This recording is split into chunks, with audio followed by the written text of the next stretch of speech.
The first thing I would say is that if you're dealing with someone who's depressed and they're really depressed, you should try giving them antidepressants. Because if they die, you can't help them.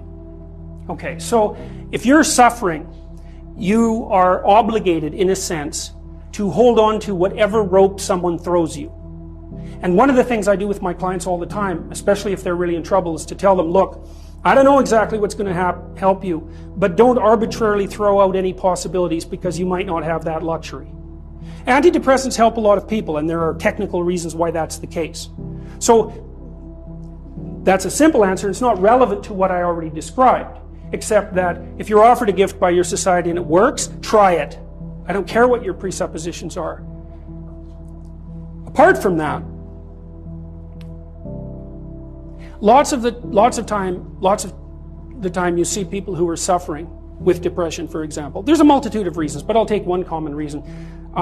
You can think about it as associated with the story of Peter Pan. Now, Peter Pan is someone who won't grow up, right? Now, the problem with Peter Pan is he gets to be king, but it's king of Neverland. Neverland doesn't exist. So being king of nothing isn't that helpful. Well, one of the things that you often see with people who suffer from depression, and I'm not making a blanket statement about the cause of depression because there's lots of them, is that people who don't have enough order in their life tend to get overwhelmed. So, for example, if someone comes into me and to see me and they say they're depressed, I always ask them a very standard set of questions. Do you have a job? If you don't have a job, you're really in trouble in our society. First of all, your biological rhythms tend to go off the rails right away because there's no reason to go to bed at any particular time and there's no reason to get up. And for many people, if they don't get up at the same time, they foul up the functioning of their circadian rhythms, and that's enough to make them depressed right off the bat, especially if they start napping during the afternoon. They also don't have a purpose. People aren't good without a purpose. And this isn't hypothesizing. We absolutely understand the circuitry that underlies positive emotion. We know how it works. Almost all the positive emotion that any of you are likely to experience in your life will not be a consequence of attaining things. It will be a consequence of seeing that things are working as you proceed towards a goal you value. That's completely different. And you need to know this because people are often stunned, for example. They finish their PhD thesis and their presupposition is that they're going to be elated for a month. And often instead they're actually depressed. And they think, what the hell, I've been working on this for 7 years and I handed it in and what do I do now? And that's what depresses them, right? It's the what do I do now? Well, they're fine if they enjoyed it, pursuing the thing. As long as it was working out, they get a lot of enthusiasm and excitement out of that because that's how our nervous systems work. Most of your positive emotion is goal pursuit emotion. If you take drugs like cocaine or amphetamine, the reason they're enjoyable is because they turn on the systems that help you pursue goals. That's why people like them. So if you don't have a job, you got no structure, that's not good. Plus, you tend not to have a point. So you're overwhelmed by chaotic lack of structure and you don't have any positive emotion. Well, do you have any friends? So sometimes you see people who are depressed, they have no job, they have no friends, they have no intimate relationship, they have an additional health problem, and they have a drug and alcohol problem. My experience has been if you have 3 of those problems, it's almost impossible to help you. You're so deeply mired in chaos that you can't get out because you make progress on one front and one of your other problems pulls you down. So one of the things I tell people who are depressed is like, don't sacrifice your stability. Get a job, even if it's not the job you exactly want. Get a damn job. You need a job. Find some friends. Get out in the dating circuit. See if you can establish an intimate relationship. Put together some of the foundational items that are like pillars that your life rests on. Well, that's the practical thing to do. So that's one example with regards to depression.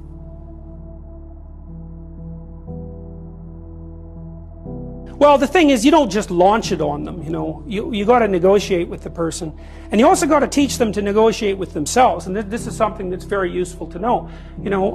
You can tyrannize yourself into doing things, but I wouldn't recommend it. What I would recommend instead is that you ask yourself what you're willing to do. It's a really effective technique. It's like a meditative technique. So, for example, you can get up in the morning and you can think, well, I'd like to have a good day today, so I'd like to go to bed tonight without feeling guilty because I, didn't do some things I said I was going to do, and I'd like to have kind of an interesting day. So you got to fulfill my responsibilities, and I want to, enjoy the day. Then you can ask yourself, well, okay, what would I have to do in order for that to happen that I would do? And the probability, if you practice this for 3 or 4 days, is your brain will just tell you, it'll say, well, you know, there's that piece of homework that you haven't done for like 3 weeks, you should knock that sucker off because it would only take you 10 minutes and you've been avoiding it and torturing yourself to death for, you know, like 72 hours straight. And if you do that, here's a little interesting thing you can do, and, you know, maybe this is little obligations you should clean up. And so what you do in a situation like that is you teach the person to negotiate with themselves. Say, well, let's figure out what your aims are. You got to have some aims, whatever they are. And they might say, well, I'm so depressed I don't have any aims. And then I say, well, pick the least objectionable of the aims and act it out for a while and see what happens. Because sometimes your emotional systems are so fouled up that you have to pretend, you have to act the thing out before you can start to believe it. I mean, people always assume they have to believe and then act, but sometimes that's true and lots of times it isn't. So the trick, if you're doing therapeutic work with somebody and you're helping them establish a structure, is to find out what they'll do. Now, if they want to get better, which is not a given, because there are often payoffs for not getting better. That's basically the payoffs of being a martyr, or maybe the payoffs of doing what your entirely pathological family members want you to do because they actually want you to fail. Assuming you want to get better, there's usually something you can figure out that would constitute a step towards some sort of concrete goal. And my presumption, it's a behavioral presumption fundamentally, is that small accruing gains that repeat are unbelievably powerful. So, you know, this is another thing to know about in your own life. It's something I learned in part from reading the writings of Alexander Solzhenitsyn, who's a great Russian philosopher and novelist. You know, he said, you can look at your life and you can see what isn't right about it. I mean, all you have to do is look. And then you can start to fix that. And the way you fix it is by noticing what you could in fact fix. You know, people are often trying to fix things they can't fix, which I would not recommend, because if you try to fix something you can't fix, you'll just ruin it. Like, you can find all sorts of undergraduates who are perfectly willing to restructure the international economic system, who cannot keep their room clean. And there's actually a gap there, you know, and it's surprising that people don't actually notice. So I would say, if you pay attention, you can see things that you could fix. They yell at you. They really do. We even know how that happens. Let me give you an example, because rooms are full of stories, and the stories have effects on you. So here's a classic experiment. So you take 2 groups of undergraduates, you bring them into your lab, and you give one group a multiple choice test that has a bunch of words in it that are associated with being old, and you give the other group the same multiple choice test, except the words are associated with being young. This is independent of the content of the test. It's just descriptions. And then you time the undergraduates as they walk back to the elevators. The ones who completed the multiple choice test that had more words associated with aging walk slower back to the elevators. And they don't know that. And they don't know they're doing it. And that study's been replicated in various forms many, many times. You're unbelievably sensitive to the story that your environment's telling you. Because your environment is not made out of objects. That's just wrong. Your environment is basically made out of something like tools and obstacles. You're a tool-using creature. You're a tool-perceiving creature. The things you... Like, if I take you out of this room and I say, well, what was in the room? You're not going to say, you know, random patterns in the carpet, because they're real. They're just as good an object as anything else. You're going to say chairs because you can sit on them, and you're going to say handrails because you can hold them. You're going to say stairs because you can walk down them. That's what you see, and that's what you interact with. And if you pay attention to your environment, which is you, by the way, extended, all of your experience is you. It will tell you all the time what you should do. All you have to do is do it. But then you have to decide if you want to do it. One of the things I've noticed about people, because I've wondered, once I started studying these mythological stories, and I got this idea about the fact that life can be meaningful enough to justify its suffering, I thought, God, that's such a good idea.